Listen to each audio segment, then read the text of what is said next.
Okay, now, so we are moving to the phase 2 analysis. So in the phase 1 planning is involved the steering committee.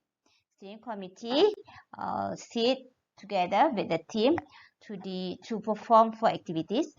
Okay, the steering committee will sit together to perform 4 activities. The first activity is to review the project proposal by the client. Second activity is to prioritize the project which has been accepted, which had passes the first activity. Okay, katakan kita kata tadi ada 10 project request from the client. You might so from that 10 activities you kata okay, only 8 of the proposal tadi yang boleh you laksanakan. Your group, your organization can perform, can create, can continue. Okay, so from the 10, from the first activity tadi daripada 10, so you just need 8. So the 8 proposal request tadi will be going through the second activity, iaitu to prioritize each of the proposal. So you prioritize the proposal based on your cost, based on the time frame, based on the focus or the purpose of the project. Okay, so once again in the second activities tadi itu, there might be few project that will be hold, and there might be few project that will be immediately started. Okay, so before it can be started, they will go to the third activity. They will go to the third activities, which is to allocate resources. So aktiviti proposal yang dah berjaya di peringkat ketiga ini akan didetailkan on the specific budget. Okay, berapa banyak budget yang diperlukan. Go through every detail of the budget and who is the person in charge for the project. Siapa yang akan mengetuai, and then also what is the resources involved for the project. And lastly, the last activity ini adalah you have to appoint all the team leader. Okay, bukan sahaja ketua, all the AJK of the project should be decided. Okay, now once all that has been completed, dah diselesaikan, so now the steering committee will give all the project to the second phase. To the second phase, it involves the system analyst. The name of the phase is analysis. So the person involved in this phase is, we call it as system analyst. So the analysis phase consists of 2 major activities. The first major activities adalah to conduct preliminary investigation. And the second activities is to perform detailed analysis. So preliminary investigation, also known as feasibility study. Apa dia feasibility study? Please look back at the first part of this video. To determine, so the purpose is to determine the exact nature of the problem or improvement and decide whether is the word pursuing. Okay, untuk mengenal pasti apakah punca masalah kepada wujudnya request daripada problem tersebut, ataupun penambahbaikan yang perlu dilaksanakan, sama ada kita perlu, dan decide sama ada perlu diteruskan sama ada ia word to pursue, dia berbaloi untuk diteruskan. Now the system analyst will go through the interview. Ini kita panggil ini apa? Interview is one of data gathering. The system analyst will collect or gather a data by using interview. Actually tak semestinya interview. They can also use any data gathering techniques. The user who submitted the request, dia akan pergi berjumpa dengan the client and interview them and ask them few questions and write a feasibility report and present to the steering committee.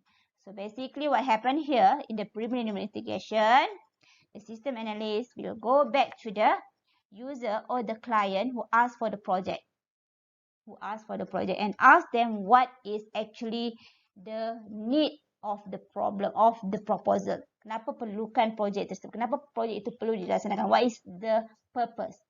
What is the problem? And why do you need to continue? Why do we need to continue with the project? Contohnya yang saya katakan dahulu Labuan asked for the Sabah and Labuan asked for new jambatan, right? Okay. So the system analyst or the project team itu akan go back to the user, the request itu balik kepada siapa yang minta. So they interview all the people in Labuan and also in Menumbuk, ask them what is the problem without the jambatan. Kenapa perlu ada jambatan tu? Kenapa? What is the problem here? So they mungkin kata because in emergency cases we cannot go to the Sabah. In terms of emergency cases, kalau nak pergi hospital, we need to be reaching the hospital in 2 hours. We cannot do that because we have to wait for the ferry, which is not as fast as the while you are driving your car yourself. That might be the problem. So the system analyst will ask for that. We'll continue searching for that. The reason why we need to continue with the project. Now, after the preliminary investigation has been done, by using any data gathering techniques, that is 6 tadi ya, any data gathering technique, the system analyst will write a feasibility report and present to the steering committee again. Okay, mereka akan present kepada steering committee and the steering committee will look back to the project whether it is needed. It's an emergency project. You need to continue. How much budget lagi akan decide again by the steering committee. And next activities is to perform detailed analysis. What is detailed analysis? It's also called as logical design. Why logical design? Because the system analyst develop the proposed solution without regard to any specific hardware and software. Right?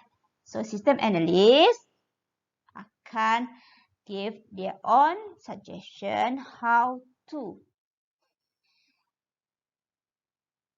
develop the solution, how to solve the problem without regard to any specific hardware dan software, tanpa memberikan cadangan terhadap specific hardware.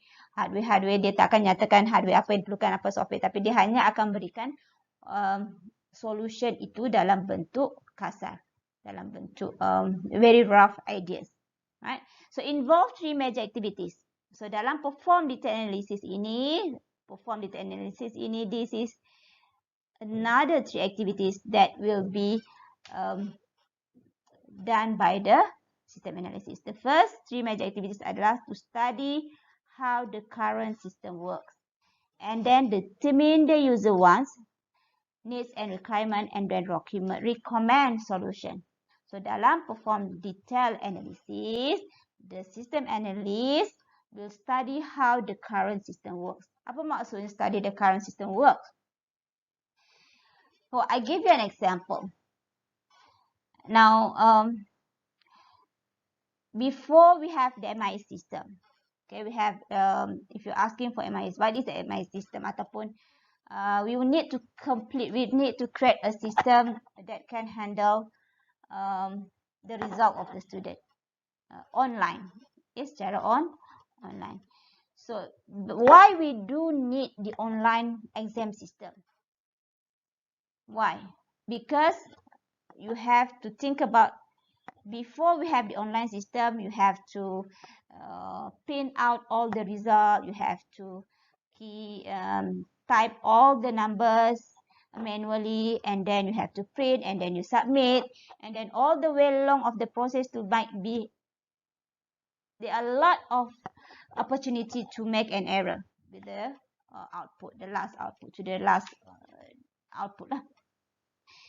Now, the system analyst will study how the current system work. The current system work itu maksudnya yang sistem lama. So sistem lama itu apa? Sistem lama yang tadi kita kata exam tu kita kena type. Seorang type and then kita bagi kepada ketua-ketua akan tengok and then buat lagi, type lagi secara individu dalam dia punya report and then baru submit kepada ketua peperiksaan. Itu adalah the current system.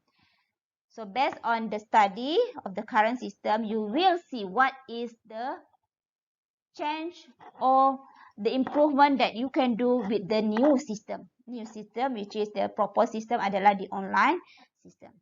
Okay, so system analyst have to go to the current system, sistem yang lama, to make sure what is the improvement can be made with the current system to the new system. And then, while studying the current system, the system analyst juga need to determine what the user wants, needs and requirements. So, samping dia mengkaji sistem lama, dia juga perlu dapatkan record data. What is the user? Apa yang diperlukan oleh user dengan sistem yang baru? Apa keperluan yang dia nak? Mungkin the user kata, okay, for this new system, we want the record to be updated online. Itu dia kata pertama, dia kenalah boleh dikemas kini secara online.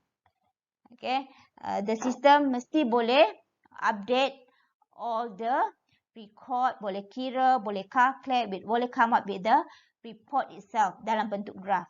Itu adalah requirement what the user needs. So, who is the person to ask? Biasanya bila sistem ini kita tanyalah kepada siapa yang menggunakan sistem itu. So, of course, the system of exam itu biasanya digunakan oleh the lecturer. So, they will ask, the system will ask user, what is your need? What is your requirement for the new system? So, after the first step, study the current system and gathering the needs of the requirement and the needs from the user, the system analyst will come up with their own solution, recommend the solution, and once again present it to the steering committee. Now there are 4 type of feasibility study. Ya, analysis phase ini conduct feasibility study, yang tadi yang kita kata preliminary investigation. There are 4 type of feasibility study. The first one is operational feasibility. So operational feasibility is, will it meet their requirement? Okay, will the current system or the new system meet the requirement of the user? Is it secure? Schedule feasibility measure whether the established deadlines for the project are reasonable. Okay, schedule feasibility measure whether the established deadlines for the project are reasonable. Maksudnya tarikh untuk menyiapkan projek itu adakah reasonable? Kita kata kita nak siapkan projek itu dalam masa setahun. Is it reasonable to complete the project in 1 year? Or is it only took about 6 months to complete the project? So you have to come up with that study. If not, the project leader might make new schedule. So measure the deadlines of the project. Deadlines. Okay, the deadlines. Is it reasonable? Okay, kalau tak reasonable, then you have to make a new schedule. So the first and the third type of feasibility study adalah technical feasibility. Technical feasibility measure whether the organisation has or can obtain the hardware, software and people needed to deliver and then support the proposed information system. Maksudnya dari segi technical, do we have all the resources to create, to complete the project by on our own sendirilah. Maksudnya adakah organisasi kita mampu, ada resources, ada sumber-sumber untuk menyiapkan projek tersebut. Dari segi budget, dari segi orang, dari segi peralatan, dari segi kemahiran. Ada tak kita mampu menyediakan semua itu? And lastly, of course, economic feasibility. So when we are talking about feasibility, kita bercerita tentang cost feasibility. Okay, so measure whether the lifetime benefits of the proposed information system will be greater than its lifetime cost. Maksudnya adakah kos yang kita akan laburkan untuk projek itu akan memberi keuntungan pada masa akan datang. Bukan keuntungan dari segi duit tau, keuntungan kepada the use of the system. Adakah setelah kita belanjakan sejuta ringgit kepada projek itu, adakah dia boleh digunakan sehingga 50 tahun akan datang, 20 tahun akan datang, ataupun dia akan hanya boleh dilaksanakan projek itu, sistem itu hanya bertahan semasa setahun. 1 juta untuk setahun is not worth it. So you have to come up with your own economic feasibility. Okay, so this is the detail analysis. Kita dah go through tadi. Right. Now, most system analysts use either process modeling or object modeling to analyze, to complete the analysis phase ini. Okay, mereka akan, system analyst akan menggunakan, kita panggil sebagai process modeling or object modeling. What is process modeling or object modeling? Process modeling, sometimes called structured analysis and design, is an analysis and design technique that describe process to transform input into output. The 3 tools that use process modeling. So ERD, DFD and project dictionary. So di mana kamu dengar ERD? So kamu dah dengar pasal ERD dalam tajuk database actually. Okay, entity relationship diagram. So what is entity relationship diagram? So you kena tunjuk semula, kita belajar dalam each table, how each table can relate to connect different table to different table.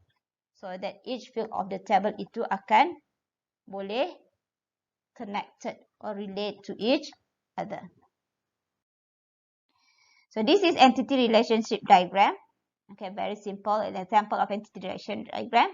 So entity relationship diagram is a tool that graphically shows the connection. Graphically shows the connection among entities in a system. Contohnya, kita ada customer dan order mereka. Okay, yang dia order. So customer tag and order. Apakah order dia? Order dia mungkin dia order chicken rice.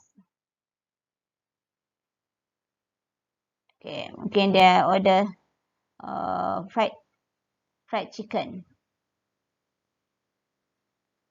Contoh So customer satu order ni, dia punya hubungan between entity. So user ini, customer ini mungkin A, customer B, customer C. So what is the relation between? So customer A dan B mungkin order chicken rice. Macam itulah maksudnya. So you have to make sure to show what is entity, the entity A, the customer, with the entity B, with and their order tu. Apa yang dia nak order. So hubungan itu perlu ditunjukkan secara grafik. So DFD, what is DFD? It's a tool that graphically shows the flow of data. Okay, show the flow of data in the system. So the key elements of DFD are data flow, the process, data store and resources. Dari mana datanya? So example, kita ada customer yang order, dia buat order, dan ada yang step verify order.